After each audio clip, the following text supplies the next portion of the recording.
Je vais vous expliquer comment on reconnaît un vélo qui vient d'AliExpress et qui est une contrefaçon, ainsi que les composants qui sont avec, parce que c'est vraiment flagrant. Directement, pour reconnaître une contrefaçon, déjà, il faut regarder la police d'écriture, parce que bien souvent, elles sont pas similaires des deux côtés. Par exemple, ici, elle est légèrement en italique, et de l'autre côté, elle n'est pas en italique. Et il faut savoir que Colnago, à cette époque, écrivait justement avec une police d'écriture légèrement italique. Et là, il y en a que d'un côté, donc déjà là, ça colle pas. Le passage de gaine.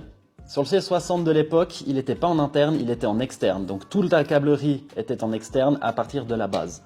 Par un autre côté, justement, un petit peu du positionnement des stickers, c'est des choses comme ça, c'est que le numéro de cadre, normalement, il est toujours accompagné du numéro de série. Donc c'est-à-dire que là, il y a le nom et le modèle, et normalement, le numéro de série est collé à ça, et il n'est pas ici. Aussi au niveau du boîtier, ici, on voit clairement que le passage, il n'est pas propre, il est mal fini, et il est complètement brillant.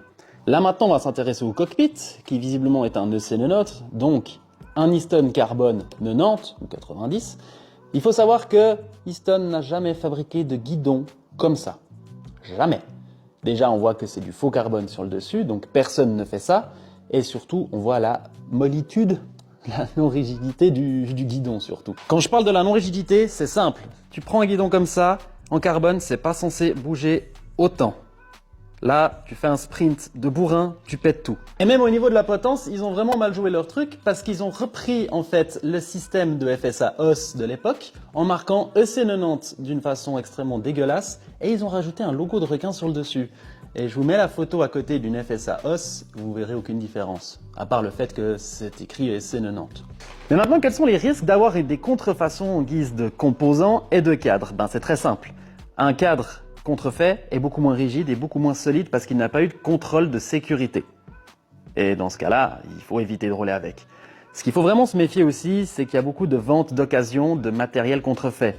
Les guidons, potences, tiges de selle, c'est des composants qui sont dangereux et il faut vraiment s'en méfier. Et si vous rêvez par hasard de rouler sur un Colnago C60, patientez, économisez et achetez-vous un vrai. Ça vaut pas la peine de jouer une vie pour économiser un peu d'argent. Les porte-gourdes, à la limite, on s'en fout. Passez par relais pour votre vie. Un porte-gourde qui pète, tu peux pas risquer ta vie. Par contre, un guidon qui pète dans une descente de col parce que t'as freiné trop fort, c'est pas cool.